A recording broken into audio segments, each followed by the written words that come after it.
ദൈവം ഒരുവനോട് കൂടെയുണ്ടെങ്കിൽ ഒരിക്കലും ലജ്ജിച്ചു പോകുവാൻ ഇടവരികയില്ല. 46 സങ്കീർത്തനം അതിൻ്റെ 4-5 വാക്യങ്ങൾ. ഒരു നദിയുണ്ട്, അതിൻ്റെ തോടുകൾ ദൈവ നഗരത്തെ, അത്യുന്നതൻ്റെ വിശുദ്ധ നിവാസത്തെ തന്നെ സന്തോഷിപ്പിക്കുന്നു. ദൈവം അതിൻ്റെ മധ്യേ ഉണ്ട്. അതെ, ദൈവം നമ്മോട് കൂടെ ഉണ്ടെങ്കിൽ നാം ലജ്ജിച്ചു പോകുകയില്ല. കർത്താവ് നമ്മോട് കൂടെയുള്ളത് ജീവിതത്തിൽ ഏറ്റവും അനുഗ്രഹകരമാകുന്ന ഒരു സാഹചര്യമാണ്. ഏത് ലോകാധിപതിക്കും ഏത് അധികാരത്തിനും ദൈവം കൂടെയുള്ള ഒരുവനെ തോൽപ്പിച്ചു കളയുവാൻ കഴിയുകയില്ല.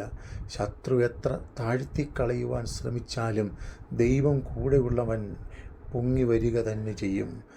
ഒരു നദിയുണ്ട്, അതിൻ്റെ തോടുകൾ ദൈവനഗരത്തെ, അത്യുന്നതൻ്റെ വിശുദ്ധ നിവാസത്തെ തന്നെ സന്തോഷിപ്പിക്കുന്നു. ദൈവം അതിൻ്റെ മധ്യേ ഉണ്ട്. അതെ, ഇന്ന് നാം വിശ്വസിക്കുക, നമ്മുടെ പ്രശ്നങ്ങളിൽ, രോഗങ്ങളിൽ, കഷ്ടങ്ങളിൽ, വേദനകളിൽ ദൈവം നമ്മുടെ മധ്യേ ഉണ്ട്.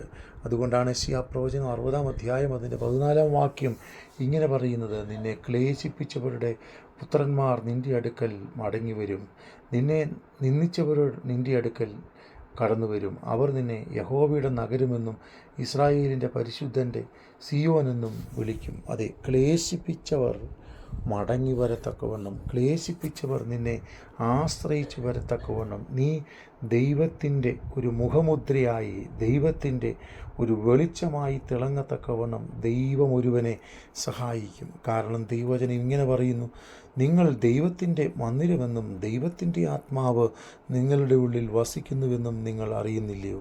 1 കൊരിന്ത്യർ ലേഖനം 3 അധ്യായം അതിൻ്റെ 16 വാക്യം.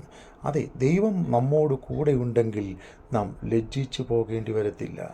ജീവിത സാഹചര്യങ്ങൾ പലതും പ്രതികൂലമായി വന്നു എന്ന് വരാം. എന്നാൽ ആർക്കും നമ്മെ തോൽപ്പിച്ച് കളയുവാൻ കഴിയാത്ത വിധത്തിൽ ദൈവം നമ്മോട് കൂടെയുണ്ട്. പല സാഹചര്യങ്ങളും ഒരുപക്ഷെ മാനുഷിക ബലം കൊണ്ടോ മാനുഷികമാകുന്ന ശ്രേഷ്ഠത കൊണ്ടോ നമുക്ക് ജയിക്കാൻ കഴിയാത്ത നിലകളിൽ വളരെ തകർച്ച അനുഭവിക്കുന്ന ജീവിത നിലവാരങ്ങളുമായി നാം പലപ്പോഴും മുൻപോട്ട് പോകുന്നവരായിരിക്കാം.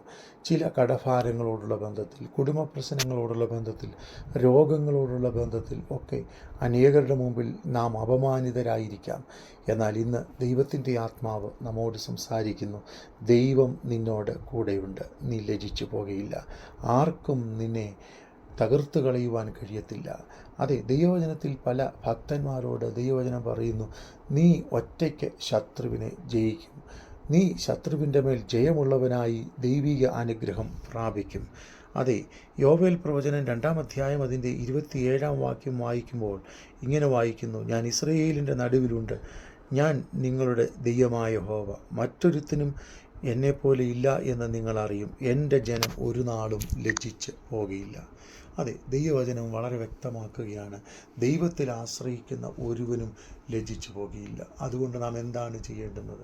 ദൈവത്തിൻ്റെ മക്കളായി, ദൈവഹിതം ചെയ്യുന്നവരായി, ദൈവാലോചന അനുസരിച്ച് ദൈവത്തിൻ്റെ മക്കളായി തീർന്നുകൊണ്ട് ജീവിത സാഹചര്യങ്ങളിൽ ജയത്തോടെ മുൻപോട്ട് പോകുവാൻ അനുദിനവും ശ്രമിച്ചാൽ നാം ലജ്ജിച്ചു പോകുകയില്ല. ലജ്ജിപ്പിക്കുവാൻ വരുന്നവർ അവരുടെ കാലുകൾ ഇടറി നമ്മളുടെ മുമ്പിൽ വീഴുന്നത് കാണുവാൻ കഴിയും. ജീവിത സാഹചര്യങ്ങളിൽ മടുത്തു പോകാതെ ദൈവം നമ്മോട് കൂടെയുണ്ടെന്നുള്ള വിശ്വാസത്തോടെ, ധൈര്യത്തോടെ, ആത്മീക ബലത്തോടെ മുൻപോട്ട് പോകാം. ശത്രുവിന് നമ്മെ തോൽപ്പിക്കുവാൻ കഴിയുകയില്ല. ആരാലും തകർത്ത് കളയുവാൻ കഴിയാത്ത ഒരു ദൈവിക അധികാരം നമ്മുടെ ജീവിതത്തിലുണ്ട്. ദൈവം നമ്മെ ഏവരെയും സഹായിക്കട്ടെ.